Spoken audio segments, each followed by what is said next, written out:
Assalamualaikum warahmatullahi wabarakatuh. Perkenalkan, nama saya Jania Prawitasari dengan NIM 22110112120003 akan mempresentasikan proses modeling dan docking enzim fosfogliserat kinase terhadap substrat fosfogliserat dalam siklus Kelvin pada padi.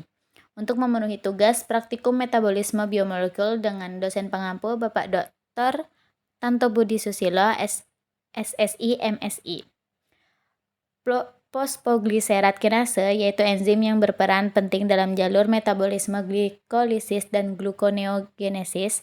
Enzim ini mengkatalisis reaksi yang mengubah 1,3-bisfosfogliserat, 1,3-BPG dan ADP menjadi 3-fosfogliserat dan ATP. Ini merupakan langkah ketujuh dalam glikolisis, di mana fosfogliserat kinase membantu menghasilkan ATP melalui proses fosforilasi tingkat substrat, yaitu transfer gugus fosfat dari 1,3-BPG ke ADP. Enzim fosfogliserat kinase berbentuk monomer dengan berat molekul sekitar 40-45 kDa dan memiliki dua domain utama, yaitu domain N-terminal dan yang berfungsi mengikat 1,13-BPG dan domain C-terminal yang berfungsi mengikat ADP atau ATP. Kedua domain ini terhubung oleh linker fleksibel yang memungkinkan perubahan bentuk enzim saat mengikat substrat, sehingga memungkinkan terjadinya reaksi.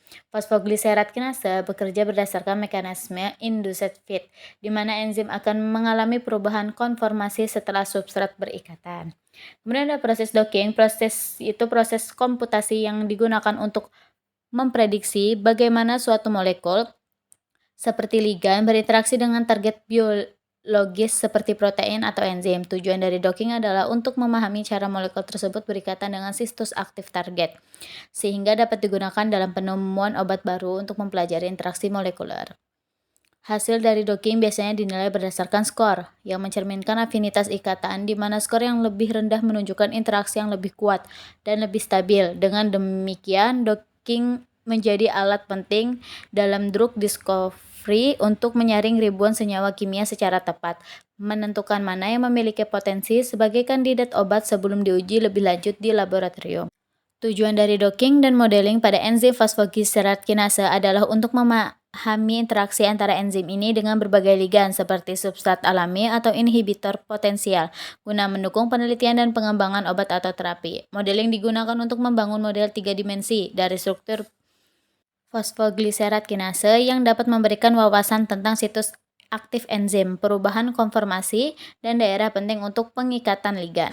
Kemudian manfaat yang diperoleh dari modeling dan docking untuk memahami bagaimana molekul seperti inhibitor dan substrat berinteraksi dengan enzim fosfogliserat kinase, sehingga memberikan wawasan tentang pengikatan di situs aktif dan aktivitas enzimatiknya. Teknik ini juga bermanfaat dalam penemuan, memungkinkan peneliti untuk menyaring secara virtual ribuan senyawa potensial dan menemukan inhibitor spesifik yang dapat menghambat enzim fosfogliserat kinase pada padi.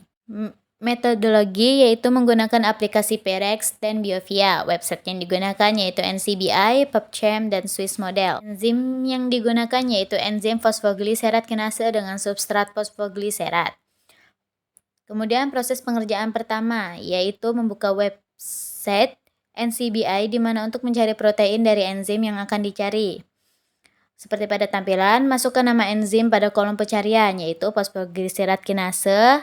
Kemudian ditambahi dengan nama proteinnya, Oryza sativa. Setelah itu, klik pencarian mendapatkan hasilnya. Lalu klik nomor 1, fosfogliserat kinase Oryza sativa. Kemudian klik FASTA dan akan muncul seperti gambar. Setelah itu, salin kalimat tersebut untuk dimasukkan pada website Swiss Model. Kemudian kita akan masuk kepada website Swiss Model, dimasukkan kalimat tadi dan klik Build Model untuk dilakukan permodelan dan akan muncul dua hasil permodelan. Pada fosfogliserat kinase Oryza sativa lebih lengkap informasi pada model 2, yaitu sequence identisinya mengidentifikasikan nilai tingkat kesamaan model. Ada cumin diskolokal, cumin Z score sebagai metrik yang digunakan oleh Swiss model untuk menilai kualitas model struktur protein yang dibuat dengan cara membandingkan dengan struktur protein yang telah ditentukan secara eksperimental. Skor ini menunjukkan seberapa jauh kualitas model Anda dari rata-rata struktur eksperimen yang sebanding dalam ukuran. Nah, pada gambar hitam ini merupakan posisi model.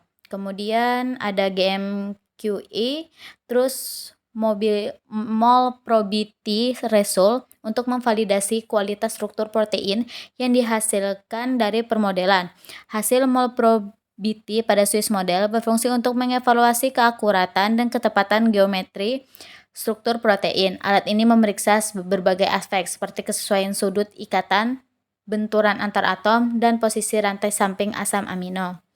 Kemudian kita klik struktur assessment-nya, akan muncul Ramachandran plots. Ramachandran plots ini untuk menilai kualitas model struktur protein dengan memvisualisasikan sudut P dan C dari tulang punggung setiap residu. Plot ini membantu memeriksa apakah residu-residu dalam model berada dalam konformasi yang stabil dan umum ditemukan pada protein. Lalu kemudian model ini kita unduh dengan format PDB. Oke, setelah itu kemudian kita akan masuk pada website PubChem.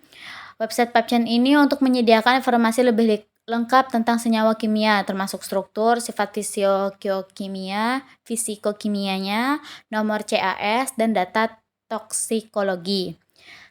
Kemudian kita mencari substratnya, ketik substrat yang diinginkan. Saya memakai fosfogliserat.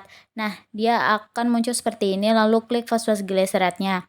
Kemudian klik download, lalu muncul seperti ini. Klik Save 3D Conformer pada format SDF. Pada tampilan gambar, kemudian kita masuk kepada aplikasi Discovery Study atau Biovia. Klik File, pilih Open, pilih file enzim yang telah kita download tadi di NCBI dengan model 2. Setelah muncul seperti ini, klik Chemistry, lalu klik Hydrolysis, lalu Add. Setelah itu, klik File lagi, lalu Save As. Ubah nama menjadi nama substratnya dan menyimpan file dengan format protein DataBanks agar dapat terdeteksi di aplikasi Pirex-nya. Setelah selesai di aplikasi Biovia tadi, kita akan membuka aplikasi Pirex. Pilih file, lalu load molecule kita akan klik load molecule, akan muncul nama enzim, lalu klik kanan autodock, kemudian klik make macromolecule. Setelah make macromolecule, kita open bubble di bawah, klik dan masukkan file 3D conformer dan akan muncul perubahan model gambar seperti ini. Di bawah akan muncul nama ligan, kita klik kanan lalu minimize L, akan muncul hasil energinya sebesar 172,55. Lalu klik kembali pada nama ligannya, lalu klik Convert all Autodock Ligand dan akan muncul seperti ini. Kemudian kita klik Vina Wizard, kemudian Select Molecule. Setelah itu akan muncul seperti ini. Kemudian klik lagi Maximize, lalu klik Forward. Setelah itu setelah klik Maximize dan klik Forward tadi akan muncul seperti ini. Oke, kita tunggu hasilnya. Kemudian hasil dockingnya jika sudah selesai akan muncul seperti ini. Nah, ini hasil dari binding affinity-nya yaitu min 5,7. Nah, binding affinity dihitung sebagai perbedaan energi bebas antara ligan yang terikat pada situs aktif target dan ligan yang bebas. Nilai Ag negatif menunjukkan bahwa ikatan antara ligan dan target menguntungkan secara termodinamik dan stabil. Semakin rendah nilai Ag atau lebih negatif, semakin rendah negatifnya, semakin kuat ikatan yang terjadi, yang menunjukkan bahwa ligan lebih mungkin mengikat target dengan efisien. Kesimpulannya, hasil binding affinity sebesar min 5,7 mol antara enzim fosfogliserat kinase dan substrat fosfogliserat Pada tanaman padi menunjukkan ikatan yang stabil dan kuat. Ini menandakan bahwa fosfogliserat kinase berfungsi secara efisien dalam proses glikolisis pada padi, yang penting untuk produksi energi tanaman. Selain itu, hasil ini dapat menjadi dasar untuk penelitian lebih lanjut mengenai rekayasa metabolik atau pemuliaan tanaman padi yang lebih efisien. Berikut daftar pustaka yang saya pakai. Ini baik, itu saja yang dapat saya sampaikan tentang proses docking. Sekian dari saya, terima kasih.